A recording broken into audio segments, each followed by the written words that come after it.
I'm trying to see how I can get your daddy to pick you up by tomorrow. Huh? I'm trying to see how I can get your... I'm trying to see how I can get your daddy to pick you up by tomorrow. Hell, I'm trying to do hot girl shit. Tonight, we begin with a tragedy out of Galveston over the weekend. A 16-year-old girl in custody after allegedly shooting and killing her own mother, Tiamoya Moore. What would you do if the person you trusted most became your greatest threat? On September 11th, a quiet Thursday evening in Galveston, Texas, the peace was shattered. It took just 5 gunshots to not only silence the calm of Avenue Q, but to destroy a family forever. The neighbors, accustomed to a quiet, serene block, told police they heard yelling. And then, a series of sounds that still haunt them.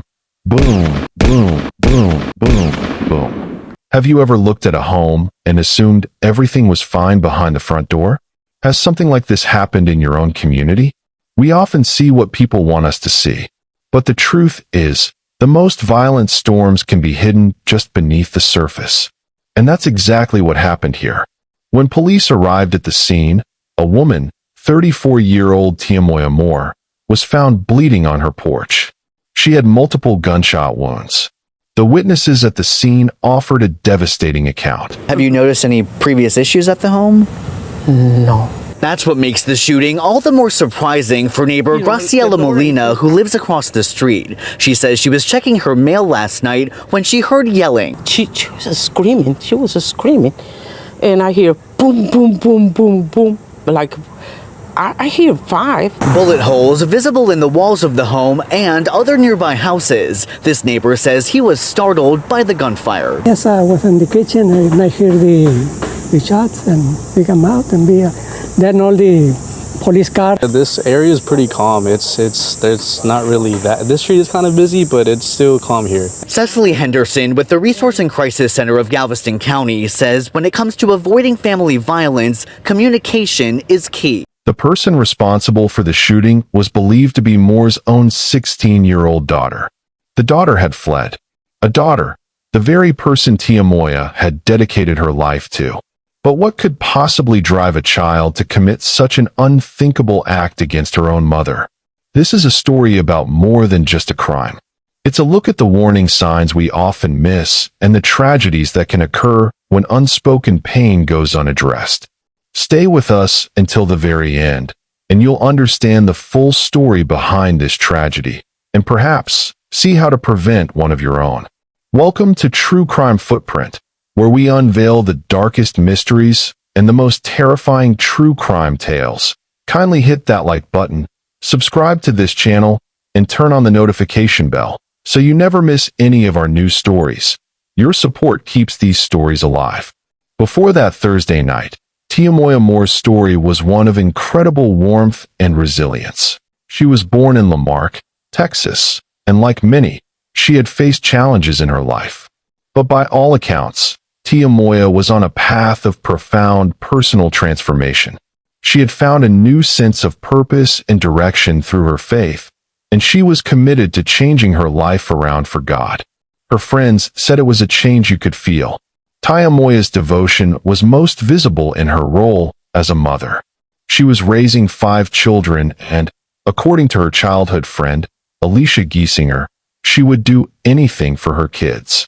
Alicia remembers Tiamoya as a woman who was full of generosity, someone who would give you the shirt off of her back. On social media, Tiamoya's public accounts documented her journey toward a better life, including her path to sobriety in the months leading up to her death. But with all this positive change, what could possibly drive a child to commit such an unthinkable act against her own mother? This is where the story becomes a contradiction. A woman was rebuilding her life, striving for stability and peace. She was a mother dedicated to her children, setting an example of renewal.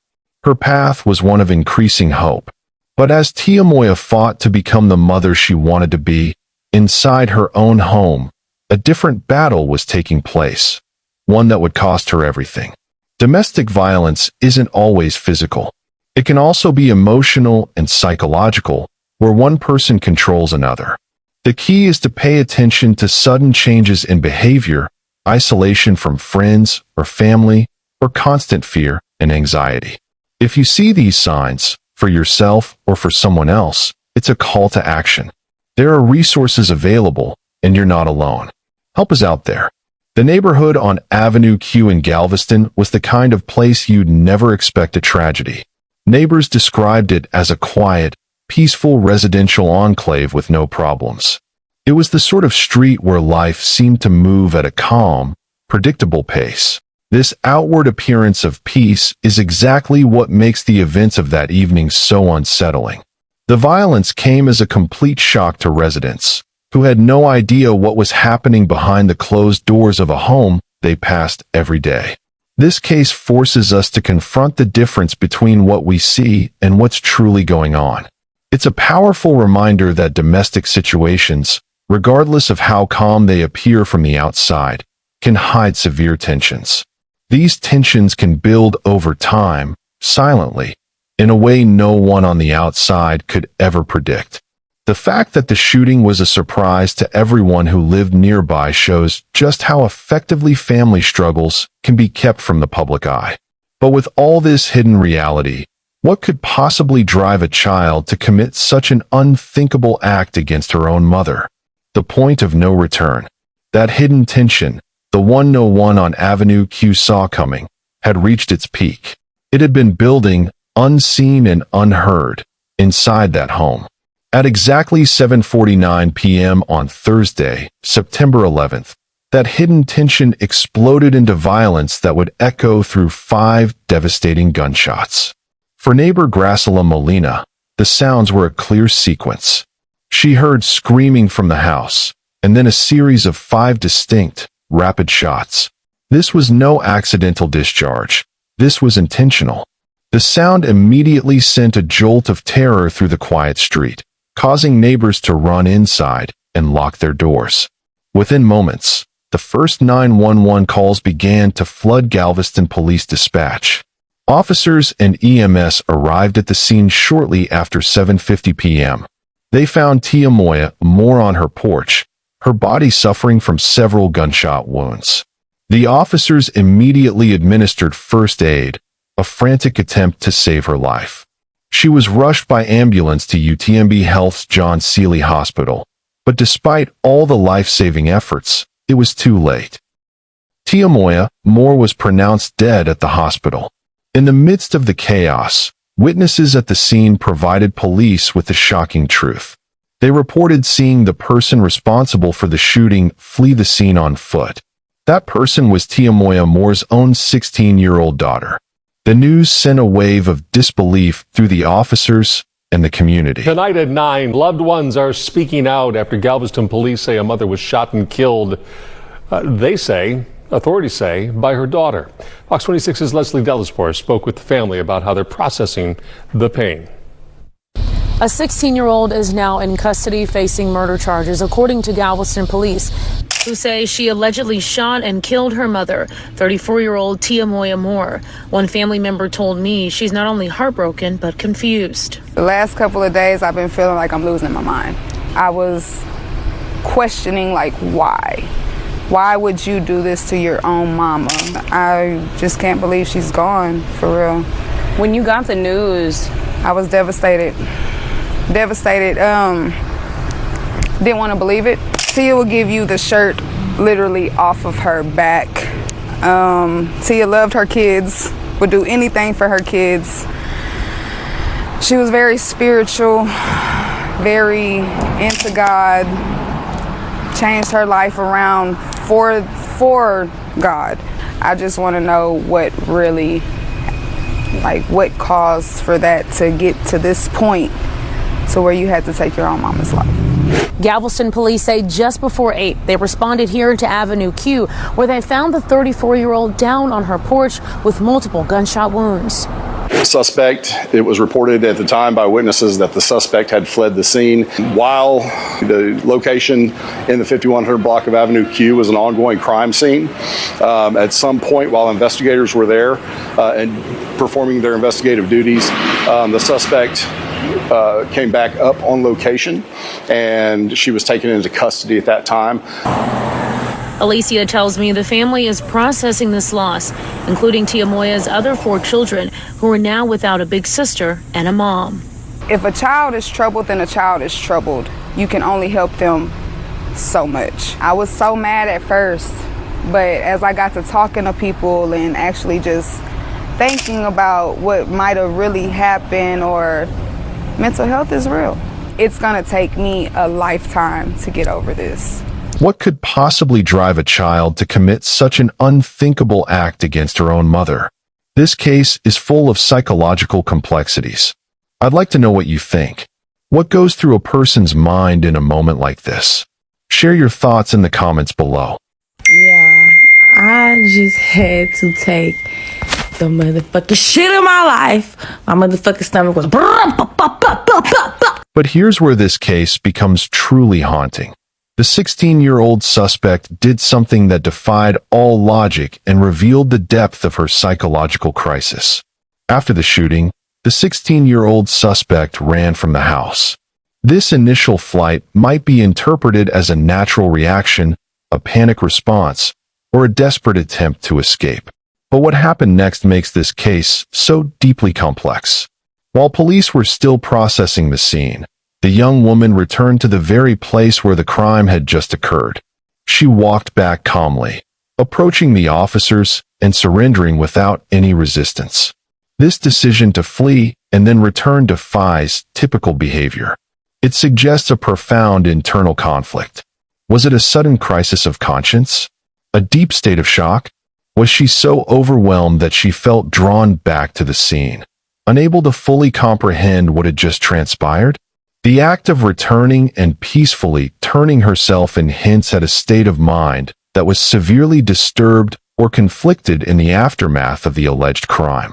Investigators also located a firearm near the home, a key piece of evidence that further complicated their understanding of the event. What could possibly drive a child to commit such an unthinkable act against her own mother? Police had the suspect and the evidence, but they lacked the one thing that truly mattered, a motive. The case was no longer just about a crime. It was a psychological puzzle, and the daughter's actions were the first clues. As investigators tried to understand why a daughter would take her mother's life, family members revealed something that would change the entire narrative. The family's anguish was immense.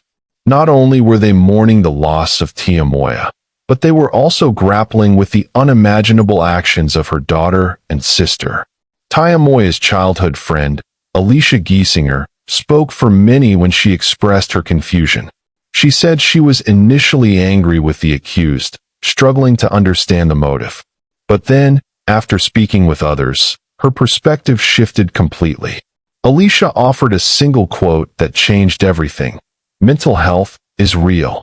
This statement provided the first real clue to the mystery. It suggests that the alleged actions were not just an act of violence, but perhaps a culmination of deep psychological distress. It redirects the narrative away from a purely malicious act and toward a possible tragedy born of psychological crisis. The truth of what happened behind those closed doors may not have been a conflict between mother and daughter, but an internal struggle no one could see. What could possibly drive a child to commit such an unthinkable act against her own mother? The tragic events on Avenue Q cannot be viewed in isolation.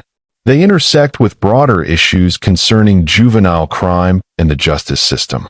The Texas Juvenile Justice Department, according to a U.S. Department of Justice report, has a history of systemic violations, including inadequate mental health care.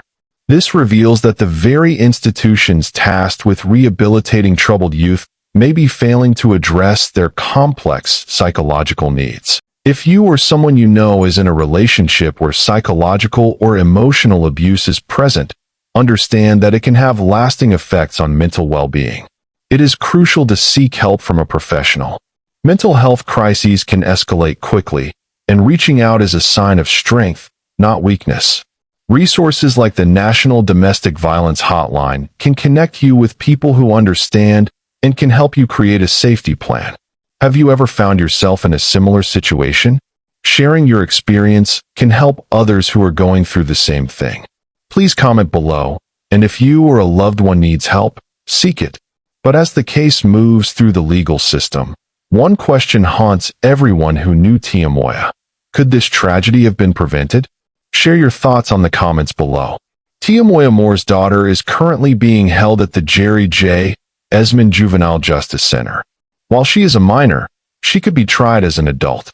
The legal journey for a case of this magnitude is complex, and as we've seen in other high-profile cases, such as that of 17-year-old murder suspect Connor Hilton, attorneys often make a person's mental state a key part of their defense. The path ahead for the accused teen is unclear, and the legal process will be a crucial part of understanding the final outcome of the case. The ongoing investigation has left a profound void for Tiamoya's family and the community. The full story of what happened on that Thursday evening may not be known for some time. Tiamoya leaves behind her 4 other children, who have lost not only their mother but also their sister, the alleged perpetrator.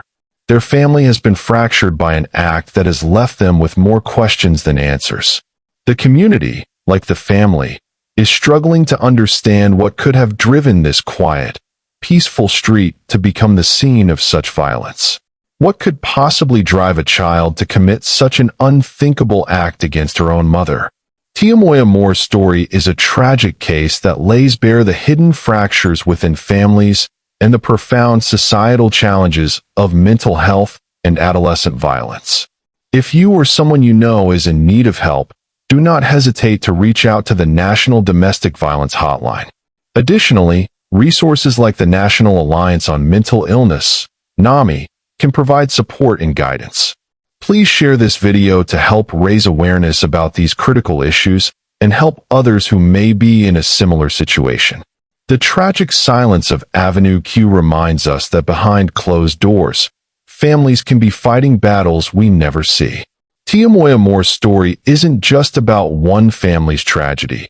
It's a wake-up call about the hidden struggles that can tear families apart when help isn't found in time. Our hearts ache for Tiamoya's family. Words feel inadequate, but please know you are held in deepest sympathy and prayers. May you find strength and comfort in the memories of Tiamoya. Thank you for watching, for your attention, and for joining us on this journey of reflection. Stay informed, stay vigilant, and above all, stay safe. See you on our next video.